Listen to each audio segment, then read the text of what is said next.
Walk into almost any cafe, and the menu board feels like a test. You're greeted by terms like macchiato, flat white, and cortado, a wall of Italian terminology that often leads people back to a simple, safe drip coffee. Every drink on that wall follows a predictable mechanical structure. They are outputs of a logic gate, built by manipulating a small set of variables. When you strip away the branding, you find three physical building blocks: the roasted seed, the method of extraction, and the ratio of water to milk. Understanding these mechanics makes the menu solvable. You can decode any drink on the board and choose a cup based on its physical composition rather than its name. Flavor starts with the species. The global market is dominated by Arabica, which grows at high altitudes and produces smooth, complex notes. Its counterpart is Robusta, a hardier, cheaper crop with a bitter, burnt taste and nearly double the caffeine content. Before water enters the equation, heat alters the bean's chemical structure. Light roasts preserve the fruit-like acidity of the seed, while dark roasts burn away those fragile compounds, replacing them with heavy, bitter, and ashy flavors.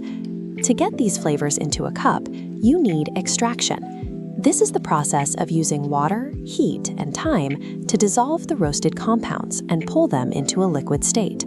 The bean and the roast determine the potential flavor profile, but the extraction method decides which of those chemicals actually reach your tongue. Percolation relies on gravity.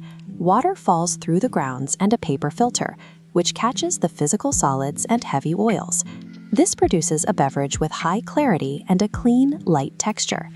If you let the grounds sit directly in the water, you are using immersion. Methods like the French press allow the coffee oils to remain in the liquid, creating a thicker, fuller-bodied cup. The third principle is pressure. Enclosed systems like the moka pot use steam to force water through the coffee bed, which extracts flavors much faster than gravity alone. Modern espresso machines use mechanical pumps to drive water through a compacted bed of fine grounds at 9 bars of pressure. This intense force creates a small, highly concentrated shot in less than 30 seconds. High-pressure extraction changes the physical properties of the coffee. It forces oils and gases into a thick, concentrated liquid, topped with a golden foam called crema, providing the heavy base for most cafe recipes. A baseline espresso shot is defined by its intensity.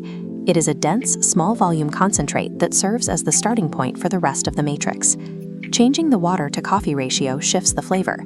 By stopping the water early, you get an intense ristretto. Letting it run longer into a lungo extracts bitter compounds.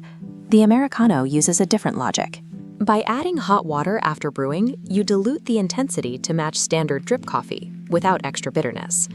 Simply by controlling the water volume, a barista can compress or expand the intensity of the coffee core to your preference. The final variable is milk. Its texture and volume dictate the drink. A macchiato is espresso stained with a dollop of foam. A cortado uses a 1-to-1 milk ratio, cutting acidity. A cappuccino uses equal parts espresso, steamed milk, and airy foam. A latte uses mostly steamed milk with a thin foam cap, while a flat white swaps that for blended microfoam. Every one of these drinks is just a different point on a sliding scale of milk-to-coffee ratios. Temperature creates the final branches of the matrix. Standard iced coffee is brewed hot and then chilled, which preserves its bright acidity. Cold brew is steeped at room temperature for up to 24 hours, producing a profile that is naturally smoother and less acidic. Sweet modifiers turn coffee into a hybrid. The mocha traces back to Yemenite beans known for chocolate notes, but today it is a latte built with cocoa. The Italian affogato removes the milk entirely, instead pouring hot espresso over a scoop of cold ice cream. These additions change the flavor, but they don't break the rules. They are simply layers added on top of the foundation of bean, brew, and ratio. When you look back at that cafe menu, the terminology translates directly to physics. You're no longer choosing a name, you're choosing a recipe.